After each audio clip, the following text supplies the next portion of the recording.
All right, guys, what's going on? Levi Trumbull reporting here. And maybe some of you guys out there have seen this headline where it talks about how some January 6 rioters have received improper sentence enhancements.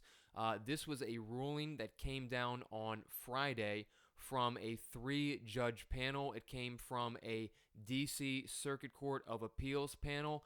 And essentially, the crux of the situation was we learned that yes, there is a discrepancy as it relates to what is and what is not a violation of the administration of justice. Now, I want to read this sort of bullet point right here when it talks about the argument boils down to whether the administration of justice enhancement should apply to the congressional proceedings that were disrupted during the January 6 attack.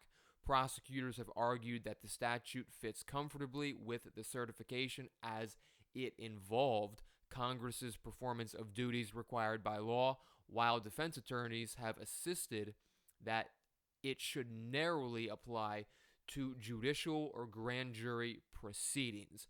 So that is the case right there. Does a violation, a sentence enhancement for a violation of the administration of justice, should that apply to strictly judicial proceedings, or can you make a leap and also connect that to the proceedings which took place on January 6th, the counting of the electoral votes? Does that apply?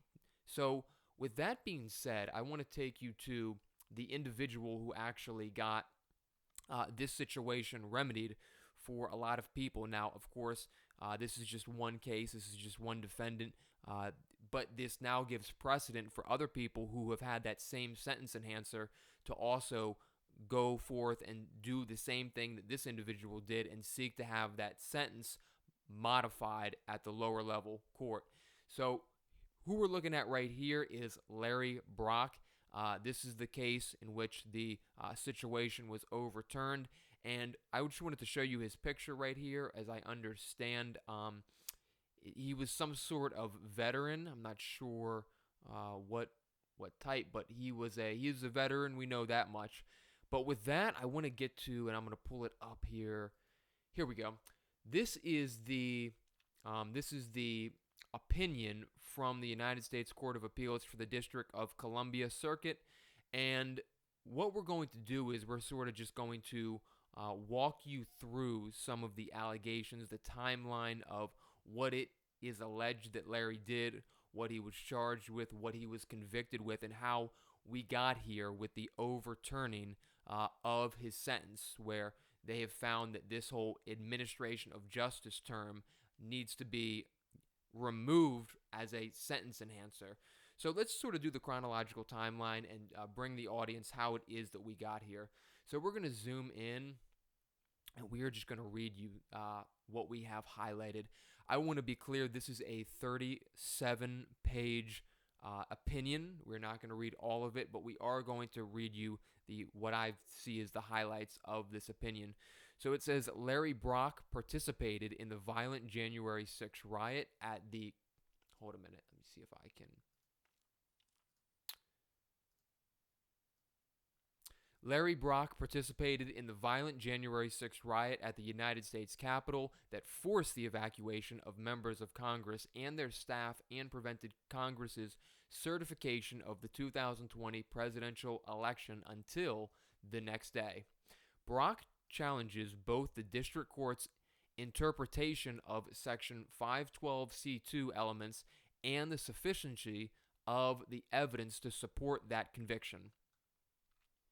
In early January 2021, Brock traveled from his home in Texas to Washington, D.C., where he participated in the January 6 riot at the United States Capitol. Brock attended then-President Trump's Stop the Steal rally on the morning of January 6 and then marched with others to the United States Capitol. Brock left the Capitol at 3:02 p.m. On his way out, he de-escalated an altercation between another rioter and Capitol police officers and guided the rioter out of the Capitol. A federal grand jury indicted Brock on 6 counts. Number 1, felony obstruction of an official proceeding, and then we have a misdemeanor for disorderly and disruptive conduct in a restricted building or grounds, misdemeanor entering and remaining on the floor of Congress, misdemeanor disorderly conduct in a Capitol building, and then misdemeanor parading, demonstrating, or picketing in a Capitol building. Following a 3-day bench trial, the district court convicted Brock on all 6 charges. The district court found that Brock, quote, attempted to or did obstruct or impede an official proceeding because he obstructed Congress's election certification. Second, the district court found that Brock acted with intent to obstruct or impede the election certification when he breached the Capitol building. Third, the district court found that Brock, quote, acted knowingly, that is, quote, with awareness that the natural and probable effect of his conduct would be to obstruct or impede the official proceeding. And fourth, the district court found that Brock, quote, acted corruptly. The district court concluded that Brock's Facebook messages support that he knew obstructing the election certification on January 6 was improper. Finally, with respect to a related element of another count, the district court found that Brock acted, quote, with the intent to impede or disrupt the orderly conduct of governmental business or official functions.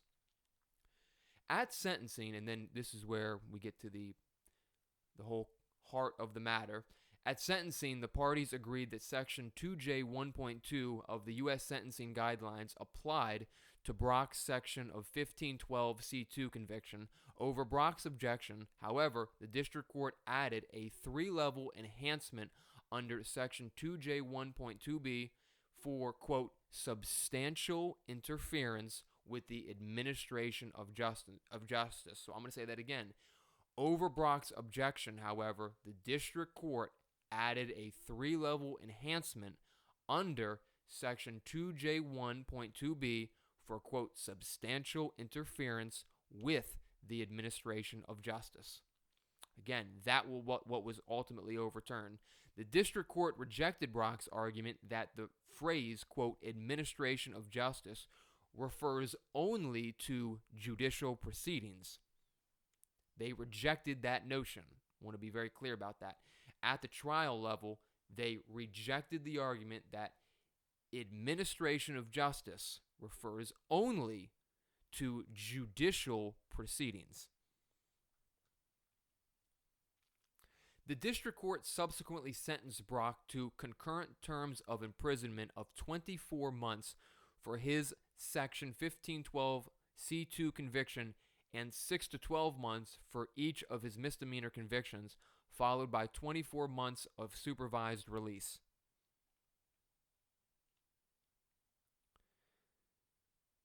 Then moving on.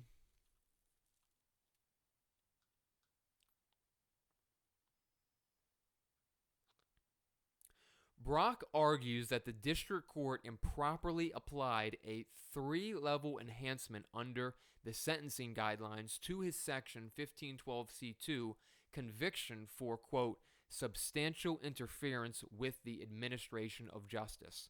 And then at some point, we get into how those are defined. The plain, natural, and ordinary meaning of the phrase, quote, administration of justice is the governmental process of investigating, determining, and enforcing the legal rights of persons. For nearly a quarter of a century, Black's Law Dictionary has consistently defined the phrase, quote, administration of justice as, quote, the maintenance of right within a political community by means of the physical force of the state or, quote, the state's application of the sanction of force to the rule of right.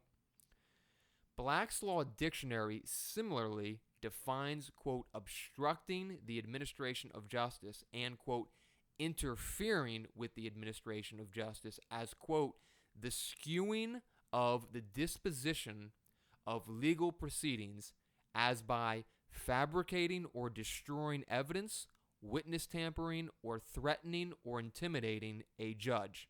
So that's how the Black's Law Dictionary would define obstructing the administration of justice, which is clear. That's very crucial. And moving on.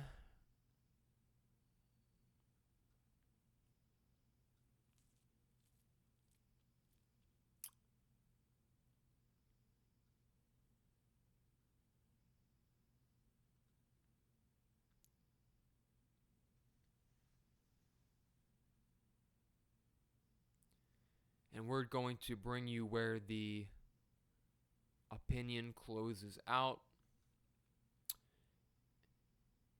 And the court, as you well know at this point, the court ultimately rules that it is textually indisputable that the guidelines confine the section 2J1.2b enhancement to those offenses that interfere with, quote, the administration of justice, not the administration of everything Congress does, or the administration of government, or the administration of all laws broadly.